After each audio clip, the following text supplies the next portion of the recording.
How to resume a paused HelloFresh account. Hey everyone, welcome back to the channel. So if you paused your HelloFresh subscription and you are ready to start again, well here is how to resume your account using the mobile app. So now without further ado, let's get started. So first thing first, open the HelloFresh app on your phone and make sure that you logged in to your account.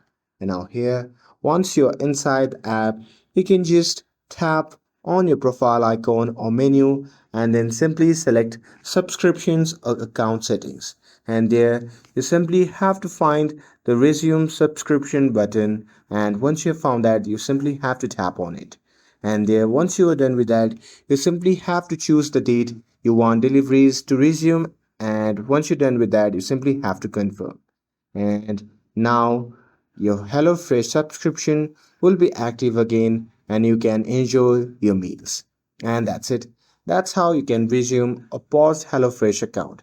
With this, if you found this video helpful, then don't forget to like, share, and subscribe to get updated for more videos.